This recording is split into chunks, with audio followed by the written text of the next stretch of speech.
Out of every 100 veterans of the wars in Iraq and Afghanistan suffer from post-traumatic stress disorder. An Oconomowoc man found writing his story down actually proved therapeutic, and now he's published a book.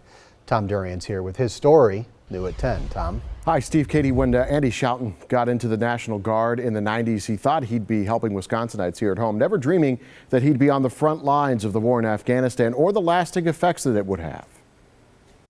This book is really my personal deployment story. Andy Schouten spent just shy of 365 days in Afghanistan with the Wisconsin National Guard in 2006. Here he is at his deployment ceremony in Oak Creek. There's excitement, there's sorrow for leaving, there's joy to serve the country. But the dark memories from two incidents continued to haunt him years later. Our base was attacked about 1 o'clock in the morning. Hopefully our forces are fine down there. This video from a nearby U.S. position shows the attack, sending Andy running for cover. Seeing everything through night vision and black and greens, and there's tracers flying overhead and loud explosions. A couple months later, the now all too familiar improvised explosive device, or IED, hit the convoy he was traveling in.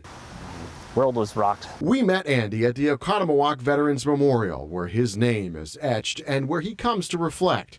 When he got back in 2007, his life was busy with a new home and a baby on the way. He was able to keep his trauma at bay, but as time went on, the PTSD set in more, leaving Andy anxious and starting to retreat. So he started therapy. I started understanding what PTSD kind of was. And in 2016, he started seeing therapist Elizabeth Hunkins, and she suggested that he write his feelings down. They can go a little bit deeper than they want to versus when they're speaking to someone. His writings were good and therapeutic. I said, that is something that, have you ever thought about maybe putting it in writing a book? And he never really even gave it much thought. I wanted to keep writing because it was a chance to kind of organize my thoughts. And so he did, and this is the finished published product. First to fire, 150 pages of his Afghanistan experience. I didn't write it or publish it with the intent of making a profit out of it. I did write it to share my story.